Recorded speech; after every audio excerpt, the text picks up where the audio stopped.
Change doesn't happen on its own. It happens on purpose, and Bloomerang understands that. They've built their software for your purpose, designed to ignite human connection and give you deeper insight into your donors. Bloomerang connects nonprofits with their supporters, building a cycle of impact that accelerates with each new link. Their giving platform isn't just clearing hurdles, it's raising the bar. Schedule a tour at bloomerang.com and discover how over 20,000 organizations just like yours raise, recruit, and retain more supporters with the help of the Bloomerang Giving platform. Learn more at bloomerang.co/purpose and profit.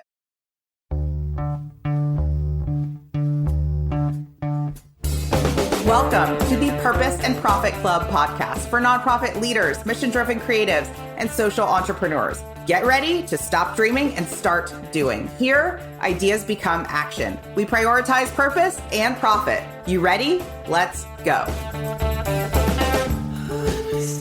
Welcome back to the podcast. This is one of those episodes where I was like, I have to record this right now. I was so excited about this concept and to share it with you. I had like a very click in moment. And so I can't wait for you to listen to this episode. I think it's going to change the way that you think about outreach, change the way you think about taking action, change the way you think about fundraising and marketing outreach completely. So let's dig into the 100% yes method.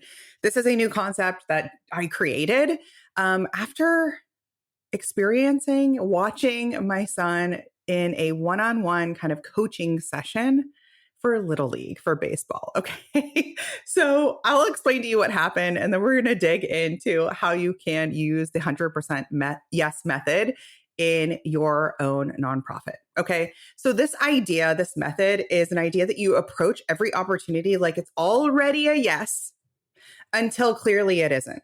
Okay. You're going to change the way that you approach donor conversations with this. You're going to change everything. So you're going to create more momentum when you're approaching things with 100% yes, more confidence and faster results because you're not waiting for permission. You're already assuming alignment. Okay. So a few weeks ago, my son, who's been playing baseball for several years now, he's 9, he had a one-on-one kind of private coaching session to work on his hitting, to work on his batting. Okay. And the way the schedules worked out, I was the one that took him to this session. I didn't know what to expect. I don't know anything. I'm starting at 0 with this. I knew that he has a lot of skill, but I also knew that something was happening when he was getting up to bat where it just wasn't translating. It's sort of like in practice, when he's in practice with his team or in practice with us at home, or, we're just practicing with friends. There's kind of like one version of how he would hit and he would absolutely just rip it and it was awesome. And then there was another version when he would get up to bat. And so we talked about it and we're like, let's have him work with this hitting coach and just see kind of what happens. So we had one session and I didn't know how to kind of do this session. So they're in the batting cage and I'm kind of like just popping in, just being like, all right, here you go, have at it. And then at some point I'm like, I should probably listen in and kind of distill what coach says to my husband, who's more of the baseballer of the family, so that we can help work with him in between, next practice and sort of have a through line of like, oh, okay, here are some things he can work on at home, or here are some things that we're seeing in his batting stance. You can see, I can know all the terminology here. Okay. So I let them kind of take the first 30 minutes and then I kind of came back to check in. And what I noticed was fascinating. So at first, coach says, he's got a beautiful swing. He has a beautiful swing. And he's like, he's got a lot of power, beautiful swing, looks great. And then they got through sort of the hump of, it's almost like a workout. The first 30 minutes, or for you, it might be whatever period, you're like hyped up, you're feeling good. And then you get kind of tired, or you're just kind of over it, whether it's like mentally tired or actual physical fatigue. So that kicked in. And he started throwing a lot of pitches. They were just like pitch, swing, pitch, pitch, pitch, pitch, pitch. He has a big old container, kind of bucket of balls. And what happened was he's like, okay, I notice that you're hesitating. So what would happen is he'd be throwing a pitch and my son would hesitate and not swing in time. So he wasn't actually making contact with the ball. Okay. So the coach, Trent, said this one amazing thing. He said, Here's how I look at it. And especially my son is right at this age, which if you're not into Little League, totally fine. I wasn't either. Look at what's happened. Um, this is when kids move from coach pitch, where they're getting like a great pitch from a coach, and it moves into kid pitch. So kid pitch is wild because sometimes a kid pitching throws an amazing hittable ball.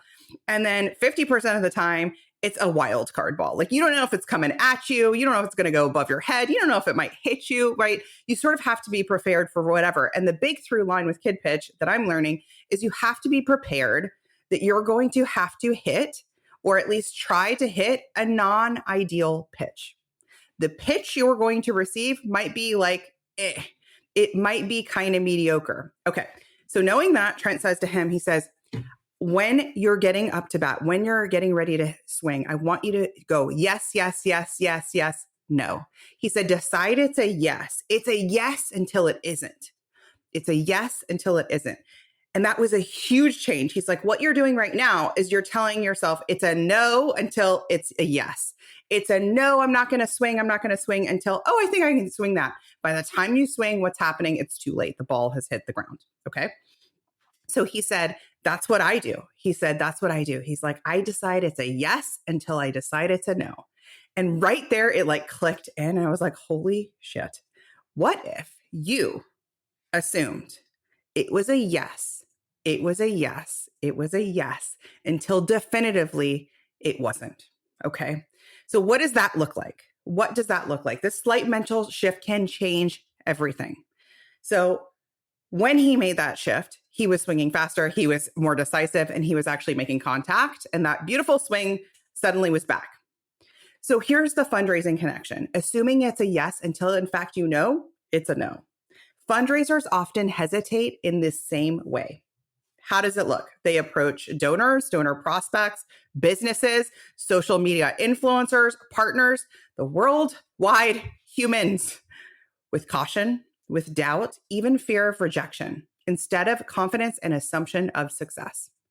So that's like you're walking into a conversation hoping to turn a no into a yes.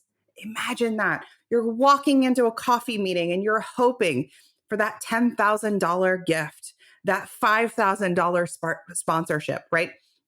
Whatever it is. But really deep down, you're telling yourself, they're probably going to say no unless I can figure out how to make them a yes. That is very different energetically than they're a yes until I find out otherwise.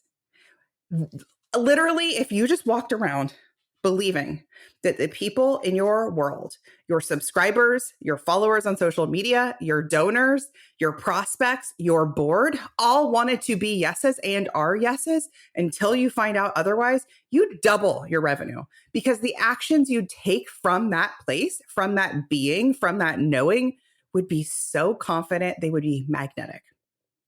And yes, there are going to be times even then that you'd be in a meeting and you'd hear a no. But do you know what would happen when you'd hear a no? It wouldn't stop you. It wouldn't phase you. The no would be data. The no might be no right now. The no would just refine your pitch. The no would just get you further to more yeses. Okay. So when I watched this happen, I was just like, it was so good. And I was like, I have to share this with you. 100% yeses. I want you to think about that thing that you're working on. Maybe it's an event. Maybe it's recurring giving, whatever it is. Maybe it's an upcoming campaign and you're raising $25,000 for that campaign. What if you believed every single piece of outreach you do, every single campaign action you do, the people on the receiving end are yeses? Can you think about that energy, what that would sound like? Can you think about the actions you would take? You think about like the board textathon. If you're like, of course the board wants to do this. Of course the donors want to say yes. Of course that donor that gave 3 months ago, of course they want to give again. It would be magnetic. Okay. If you're like, all right, I'm listening, but I'm not, how does this really look? So let's apply the 100% yes method to fundraising, to partnerships. What does that look like? Okay. So for donors and prospects, that would be approaching every conversation with the mindset that they are a yes ahead of time and in the middle of a conversation. You are not allowed to let that inner grumpy, I call her like inner Debbie Downer, mid conversation. You're not allowed to let her creep in and be like, nah, they're a no. Mm-mm. You believe fully through that whole thing, they're a yes. You don't hold back. You don't hedge your ask. Who here has hedged their ask? You know, you were going to ask for 50K. Somewhere in the conversation, you said, screw it, I'll take 15. I'm just going to lead with 15K because 50 is audacious and I'm going to hear a no and that feels terrible, right? I can't possibly handle that. No. What if you apply the 100% yes method there? You don't hold back. You don't hedge your ask. You don't preemptively talk yourself out of an opportunity. You don't dim your ask where you get kind of soft and you take your voice up here and your ask sounds like a question and they're like, huh? That confidence is infectious. So with your influencers and ambassadors, again, the 100% yes method, what would that look like? So when you're reaching out to new partners, assume they want to help. Assume they're a hell yes until they say no. And when they say no, and we go, one foot in front of the other, and we go. We don't make it mean anything. It doesn't stop you because the amount of people that are behind your cause and mission that want to help, that want it to have a greater impact, that want it to grow is so massive that one teeny tiny little no doesn't mean anything. That's okay. That's not a problem. How would it look with major gifts and sponsorships? You don't approach with a mindset of, let me convince them. I have to squash objections. I have to figure out how to make this meeting, this pitch deck, this phone call perfect, right? No. Instead, you assume and you lead with the value that they see the value. You have that confidence and belief in your mission, your programs, your sponsorship ask, that there is a natural alignment with their philanthropic goals. They do have them, by the way, right? You're not taking their money. You're both co-creating something and they want to be a part of it. Showing up in that mindset changes everything. So here's why the 100% yes method works. When you start from yes and stay in yes, you move faster. You aren't second guessing yourself or wasting time hesitating. And it's really funny for me because when I think about this idea, sports just naturally just is the ultimate for me. Like I can see this parallel. So I did gymnastics from when I was like super young. I don't know, maybe 6 or 7 or something like that. I started doing gymnastics and I started doing it a lot. And before I had like full growth spurt and got way too tall for it, I was really into it. And somewhere around like that growth spurt, probably preteen years, I stopped doing it. Okay. I stopped doing it, but I still had the skill set. I still could do a few tricks. Right. And then there was a gap in me doing gymnastics in really any way, shape, or form. And then I remember I was in high school and I was in high school PE and some sort of like not semester, quarter was like we would do gymnastics. And I distinctly remember being maybe like 14 or something. And the vault was there. The vault was there. And I remember being like, I know the vault. I've literally done the vault for my whole life. And something changed in me. My confidence dwindled in being capable to do it. I got really in my head about it. And what happens when you do that is you actually start with like a sprint. You start with a sprint towards the vault. So you're like running down this long, path. And you trip over yourself, basically. You sort of get your footing wrong. And when you get your footing wrong, you don't hit the springboard right. You can't get yourself up over the vault. It's kind of a disaster. And that started happening to me. And the reason why it started happening to me was because I was stuck in no. I was no, no, no, no, no, no, no, yes. You feel me? I was running down the vault hall, I don't know, corridor, path, whatever it's called, going internally, no, no, no, no, yes. And by the time I hit yes, it was too late. My footing was all wild and wonky. And I remember that the stakes were so low. It was just PE. I wasn't on a team at that point, but it was such a good example of being stuck in the no while wanting the yes. I didn't want to have it flub. I didn't want to flail on it. I didn't want to like have it look like what is happening, but that's what was happening. Versus if I were to do it today, I'd have to coach myself around being yes all the way to the point where, yeah, maybe my footing does still be, maybe I'm a little off in it. Maybe I don't make it over on a few of them, right? But if I come to it and I'm running down that path, full tilt, yes, I'm going to make them. I'm going to make it at least 9 out of 10 times versus running down that path as a no, hoping it translates to a yes last minute. Okay. So this method works because you move faster. You're not second guessing yourself. You're not wasting your time hesitating. You're not going, I got to convert those no's into yeses. How do I sell myself on being a yes? How can I sell them on being a yes, right? You're not doing that. You communicate instead with conviction. That conviction makes people magnetically drawn to you. It makes them want to say yes. If you have ever encountered a great salesperson, same concept. They're like, of course, Christina wants to buy these earrings. They're not going, she don't want to buy anything today. I don't know why she's here. She's just looking around. No, a great salesperson is like, I got her. I'm going to take care of her. I got her. She's a yes. Until the point she says she's a no, she's a yes.